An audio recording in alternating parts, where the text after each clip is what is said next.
네, 수학을 사랑하는 꿈쟁이 여러분 안녕하세요. 연주하는입니다.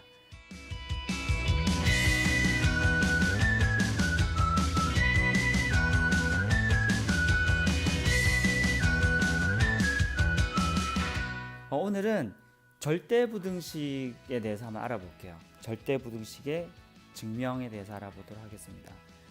사실 너무 생뚱맞아요. 갑자기 집합하고 명제하다가 갑자기 갑자기 절대부등식을 증명하래요. 생뚱맞게 여기 왜 들어와 있는지 모르겠습니다. 어쨌든 들어와 있으니까 하긴 하겠는데, 물론 이제 명제를 하면서 명제의 참거짓을 증명하다 보니까 절대부등식을 증명해야 되겠다라고 생각을 하려고 해도 이거는 진짜 너무 억지예요. 이거. 하지만 있으니까 뭐 해야죠. 자, 그래서 오늘 절대부등식이 무엇이고, 이 절대부등식이 무엇이고, 그리고 이 절대부등식을 어떻게 증명하는지에 대해서 오늘 배워보도록 하겠습니다. 시작! 자, 절대부등식이 뭔가요? 절대부등식. 절대부등식. 이 말은 절대로 이 부등식이 성립한다는 얘기야. 그러니까 항상 성립하는 부등식을 얘기하는 거예요. 저번에 이런 걸 얘기해 준 적 있죠. 식에는 크게 두 가지가 있는데 등식과 부등식이 있다 그랬고요. 즉 등식이란 말은 등호로 연결된 식. 여기서 이 식이란 얘기는 어떤 두 개의 뭐 단항식이든 다항식이든 여기 두 개 뭔가로 연결돼 있는 거. 이걸로 연결돼 있든 이걸로 연결돼 있든. 등호로 연결돼 있는 요 전체의 식을 우리는 등식이라 그러고, 부등호로 연결되어 있는 이 식을 부등식이라고 얘기합니다. 등식하고 부등식은 또 두 가지로 나뉘죠. 등식에는 뭐가 있었나요? 항등식이 있었고 방정식이 있었어요. 항등식은 뭘 얘기하는 겁니까? 항상 등호가 성립하는 식이죠. x에 어떤 값이 들어가든. 예를 들면 뭐 어떤 겁니까? 2x 플러스 1은 2x 플러스 2. 여기 x자리에 아무거나 집어넣으세요. 무조건 성립하죠. 반대로 x제곱 플러스 x는 x의 x 플러스 1 이런 거. 이게 뭐죠? 이게 전개식이죠, 그냥. 그죠? 이걸 전개한 거잖아. 전개의 반대가 뭐야? 인수분해 공식이죠. 그죠? 인수분해 공식 혹은 인수분해 식. 그 다음에 또 대표적인 게 a는 bq 플러스 r 같은 나눗셈식 있잖아요. 나눗셈식. 이게 가장 대표적인 항등식입니다. 꼭 기억하세요. 특별히 나눗셈식이 항등식이라는 거는 꼭 기억을 하십시오. 그 다음에 방정식은 뭐가 있어요? 방정식은 뭘 방정식이라고 그랬죠? x의 값에 따라 참이 될 수도 있고 거짓도 될 수 있는 것.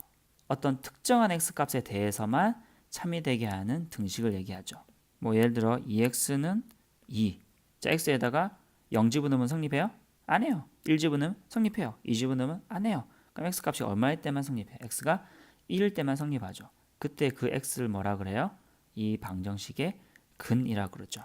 자, 부등식도 동일하게 항등식과 방정식에 대응되는 것들이 있습니다.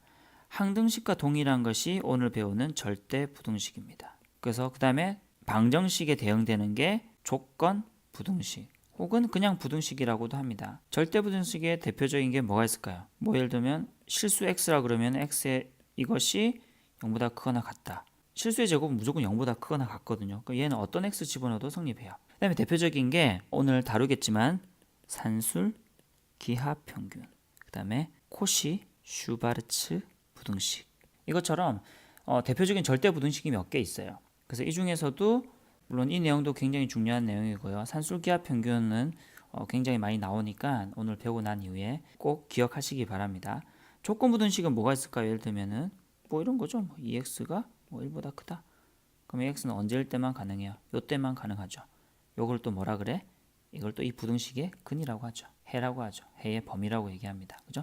어떤 특정한 x 값에 대해서만 요거를 참이되게 하는 부등식을 조건 부등식이라고 얘기합니다. 오늘 배울 내용은 바로 여기 있는 이 절대 부등식. 요게 되겠습니다. 이제 오늘 우리가 해야 될 일이 뭐냐면 이 절대 부등식을 증명하는 걸 할 거예요. 아까도 얘기했지만 절대 부등식은 뭐라고요? 어떤 x 값에 대해서도 무조건 성립하는 부등식이에요. 그러니까 무조건 참이야.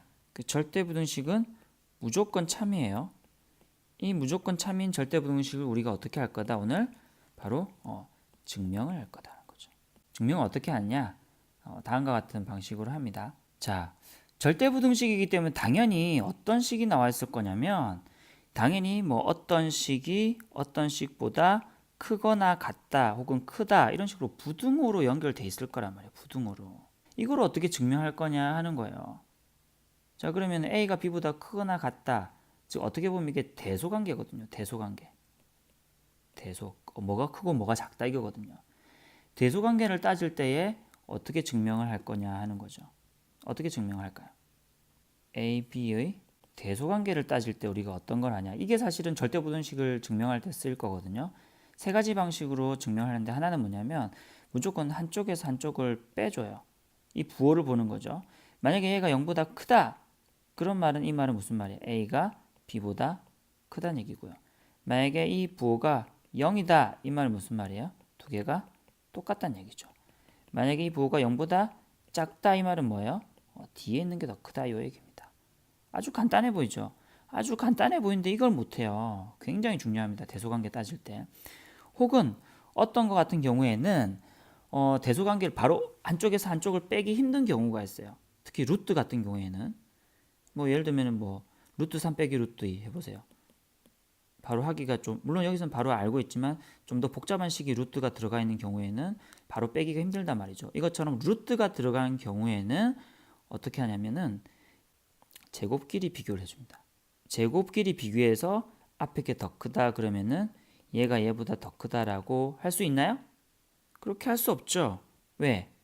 A가 만약에 마이너스 4고요. B가 2여봐요. 그러면 제곱하면은 당연히 A 제곱이 더 크죠. 하지만 실제로는 뭐가 더 커? B가 더 크지. 이것처럼 마이너스가 들어간 경우는 안 돼요. 그래서 여기에 어떤 조건이 붙어야 되냐면 A, B가 전부 다 양수라는 조건이 붙으면 양수라고 한다면은 우리가 제곱해서 나온 결과가 원래 거의 결과랑 똑같다라고 얘기할 수 있는 겁니다. 그 다음 비교하는 방법은 뭐냐면 B로 비교하는 거예요. B분의 A가 1보다 크면 어떻게 되는 거예요? A가 B보다 크다라고 얘기하고요. B가 A 이게 1이면 같을 거고요. 만약에 1보다 작으면 이렇게 될 겁니다. 맞나요?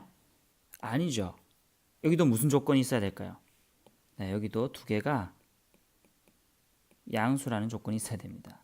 뭐 여기를 볼까? 여기 만약에 2고 여기에 마이너스 4라고 해봐요. 당연히 1보다 작죠. 하지만 실제로는 어떻게 돼요? 이렇게 안 되지. A가 더 크지. 이런 식으로 B가 음수일 경우에 안 되는 경우가 있습니다. 그래서 2번과 3번 같은 경우에는 반드시 양수여야지 이걸 만족시킬 수 있고요.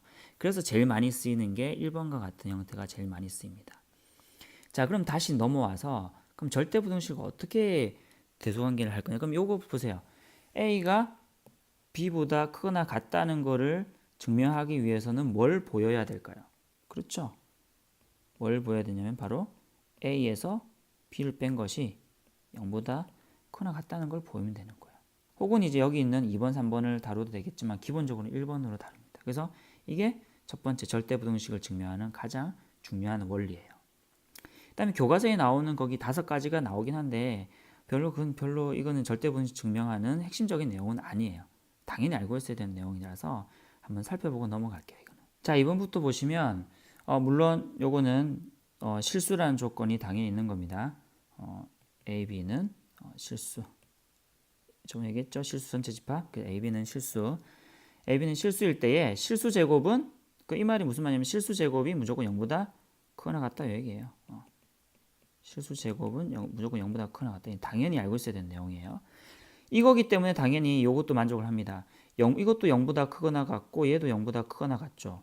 0보다 크거나 같은 것끼리 두 개 더해서 0이 된다는 말은 결국은 두 개 다 0 될 수밖에 없다는 얘기죠.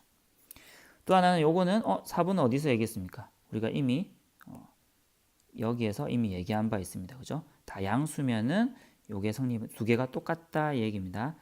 앞전에 되겠지만 요거는 필요 충분 조건이죠. 예, 필요 충분 조건 양쪽이 다 똑같다는 얘기예요. 다음 요것도 절대값 제곱 하나 그냥 제곱 하나 똑같다는 얘기고 두 개의 절대값을 곱하면 이렇다는 얘기고 이거는 뭐 여러분들이 보시면은 충분히 이해할 수 있을 겁니다. 근데 여기서 제일 중요한 건 뭐다? 뭘 이용해서 증명한다? 결국은 이게 핵심 원리예요. 알겠죠? 이걸 가지고 그러면은 증명을 한번 해보도록 하죠. 자, 보시죠. 이거는 대표적인 절대부등식입니다. 앞에 보시면은 자 일단 제일 중요한 게 둘 다 양수일 때에 요 놈이 성립한다는 거예요.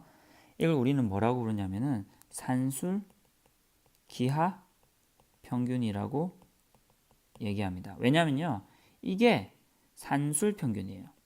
뒤에 있는 것이 요놈이 기하 평균입니다.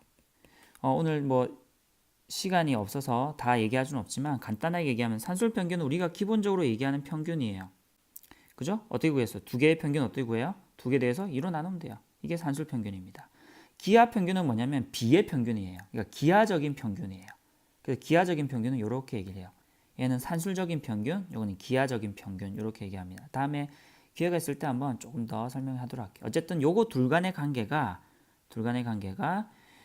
요런 관계를 요런 부등식을 무조건 성립한다는 거야. A, B가 양수이기만 하면 이걸 우리는 뭐라고 하냐면 산술 기하 평균이라고 합니다. 나중에 굉장히 많이 써먹을 거예요. 자, 이거를 증명해봐라 하는 겁니다. 자, 한번 증명해보죠. 어떻게 증명하면 되나요? 자, 일단 루트가 있기 때문에 루트를 없애주는 게 좋아요.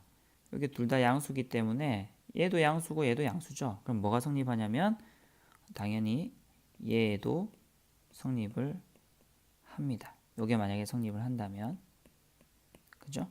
따라서 우리는 뭐만 보여주면 되냐면 요게 성립하는 것만 보여주면 되니까 우리는 2의 a 플러스 b의 전체 제곱 빼기 또 ab의 전체 제곱이 뭐인 것만 보여주면 돼요. 얘인 것만 보여주면 돼요. 근데 아직 얘를 모르죠. 자, 얘는 어떻게 됩니까? 해보세요. 4분의 a제곱 b제곱 2ab 맞죠? 빼기 ab 되겠죠. 통분 4분의 그럼 a제곱 b제곱 2ab 마이너스 4ab가 되겠죠. 어허 옳지. 그러면 4분의 뭐가 됩니까? a제곱 플러스 b제곱 마이너스 2ab. 어허 위에 게 뭐가 돼요? 바로 a 마이너스 b의 전체 제곱이 되겠죠. 그러면 4는 양수고 여기 있는 게 뭐시기의 제곱이기 때문에 얘는 무조건 뭐가 됩니까? 0보다 크거나 같게 되겠죠. 그래서 증명이 됐죠. 따라서 뭐라고 하면 됩니까? 2분의 a 플러스 b는 이렇게 된다라고 하면 증명 끝 되겠습니다. 여기서 중요한 것은 부등호가 성립할 때보다 이 등호가 성립할 때가 언젠지가 굉장히 중요해요. 등호가 성립할 때. 등호는 언제 성립하겠어요? 당연히 여기 보시면 요 놈이 0이 되려고 하면은 요 위에 게 0이 되면 되죠. 언제 0이 돼요? a와 b가 같을 때죠. 즉 a와 b가 같을 때 등호가 성립한다. 왜 등호가 성립할 때 이거를 적어주냐면요. 결국 문제에서 물어보는 건 등호가 성립할 때를 물어볼 거거든요. 절대부등식이 어디에 제일 많이 쓰일까요? 절대부등식이. 적어두세요. 언제 쓰이냐면은 제일 많이 쓰는 게 최대최소예요. 최대최소. a가 b보다 크거나 같다라고 했을 때 뭘 물어보냐면 이걸 물어보는 거예요. a 값을 줬다고 했어요. a 값을 뭐 5라고 줘볼까요? a 값이 5예요. 그래서 뭘 물어볼 거냐면 b의 최대값이 얼마냐 물어볼 거예요. b의 최대값이 얼마입니까? 5죠. 5보다 작거나 같으니까. 그럼 결국은 뭘 물어보는 거냐면 등호가 될 때를 항상 물어본단 말이죠. 나중에 어쨌든 최대최소 얘기할 때 다시 한번 얘기하도록 하겠습니다. 자, 또 굉장히 중요한 부등식 중에 하나가 있는데 요거를 우리가 뭐라고 부르냐면은 코시 슈바르츠 부등식이라고 합니다. 코시 슈바르츠 부등식. 자, 왜 코시 슈바르츠 부등식이냐 하면은 코시는 여러분들이 잘 알고 있는 프랑스 수학자. 프랑스. 기억나죠? 쌤이 제일 싫어하는 수학자 중에 한 명. 그다음에 슈바르츠 왠지 발음에서 슈바르츠 어느 나라 사람 같아요.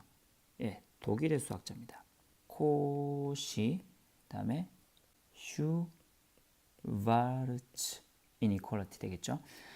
그래서 여기 보시면은 슈바르츠 이게 W가 V 발음 나는 건 다시 독일 사람이에요. 혹은 이제 아인슈타인 이것처럼 EI가 아인슈타인. 그래서 여기 보시면 아인슈타인 이게 EI가 I 발음 나는 것도 독일 사람들이에요 다. 자 그러면 이 왜 코시 슈바르츠 부등식이라고 부르냐면은 이 부등식을 당연히 프랑스의 수학자인 코시가 먼저 이 부등식을 발견을 했고요. 뒤에 슈바르츠가 더 발전을 시킵니다. 그래서 코시는 유한 차원에서의 부등식을 만들어냈고 뒤에 이제 슈바르츠가 무한 차원에서의 부등식으로 발전을 시킵니다. 어쨌든 이걸 코시 슈바르츠 부등식이라고 부른다는 거 기억을 하시고요. 근데 우리가 교과 과정에서는 빠져 있기 때문에 이거를 가지고 문제를 풀진 않을 거예요. 다만 지금 절대 부등식을 하고 있기 때문에 유명한 부등식이어서 지금 증명을 하는 겁니다. 자, 그럼 증명해 보죠. 어떻게 하면 되겠어요? 그렇죠? 똑같아요. 앞에 것을 뒤에 거 뺀 게, 즉 a제곱 플러스 b제곱 x제곱 플러스 y제곱 빼기 ax 플러스 by의 제곱이 뭐가 된만 보이면 돼. 자, 요건 아직 안 보인 거예요. 안 보인 거예요. 얘인 것만 보여주면 되는 거예요. 그러면 끝. 자, 봅시다. 그럼 이것도 마찬가지 다 전개를 해야겠죠? 그러면은 a제곱 이렇게 하면은 a제곱 x제곱 불러주세요. a제곱 y제곱 플러스 b제곱 x제곱 플러스 b제곱 y제곱 빼기 뒤에 거 제곱이세요. a제곱 x제곱 플러스 b제곱 y제곱 플러스 2abxy 이렇게 되겠죠. 자, 보시면 뭐가 없어지냐면은 요놈 그 다음에 b제곱 y제곱 요놈 없어져요. 그럼 남아있는 게 a제곱 y제곱 불러주세요. b제곱 x제곱에 마이너스 2abxy가 되고 얘를 잘 보시면 ay 마이너스 bx의 전체 제곱이 돼요. 요 놈을 하나의 문자로 보세요. 그럼 이렇게 됩니다. 그럼 뭐야? 요 놈이 뭐야? 실수죠. abxy가 실수기 때문에 실수 곱하기 실수도 실수 곱하기 실수 빼기 실수 얘도 실수가 되는 거야. 그죠? 실수 제곱은 항상 뭐가 된다고요? 0보다 크거나 같다. 따라서 이것이 성립한다. 적어주면 되겠죠. 따라서 이것이 성립한다. 증명 끝. 이러면 돼요. 그 다음에 여기서 뭐도 알아보면 좋냐면 등호가 언제 성립하는지 앞에도 얘기했지만 등호가 성립할 때의 값이 굉장히 중요합니다. 지금은 모르겠지만 나중에 중요하게 되니까 한번 알아보죠. 언제 등호가 성립하냐? 보시면은 얘가 0보다 크거나 실수 제곱이 0보다 크거나 같은데 얘가 0이 되려면 언제 0이 돼요? 얘가 제로가 될 때니까 그때가 언제입니까? 바로 ay와 bx가 같을 때입니다. 절대부등식 굉장히 어렵습니다. 사실 증명이라는 것이 다 어렵습니다. 특히 오늘 부등식의 증명 굉장히 어렵거든요. 그래서 교과서에 소개되어 있는 정도의 부등식만 증명하실 수 있으면 별 어려움이 없을 겁니다. 굉장히 어려운 부등식을 증명하라 이런 문제는 잘 나오지 않으니까 교과서에 나와 있는 정도만 숫자가 바뀌어도 할 수 있는 정도만 되시면 됩니다. 자, 그럼 오늘 했던 거 한번 복습해 보도록 하죠. 먼저 절대부등식이 뭔지를 배웠습니다. 뭐냐면은 x에 어떤 값이 들어가더라도 무조건 성립하는 부등식을 얘기했고요. 식의 종류에 대해서도 이렇게 쭉 얘기를 했습니다. 절대부등식을 증명할 때 뭘 쓰냐? 당연히 얘를 증명할 때는 얘를 쓴다 얘기했고요. AB의 대소관계 얘기할 때 총 3가지의 방법을 얘기했습니다. 꼭 기억하시고 대표적인 절대부등식 2개를 배웠습니다. 하나는 산술기하평균, 또 하나는 코시-슈바르츠 부등식. 근데 산술기하평균은 굉장히 잘 쓰니까 반드시 기억하시고요. 코시-슈바르츠 부등식은 이런 게 있다 정도만 아시면 되겠습니다. 자, 오늘 수업 끝!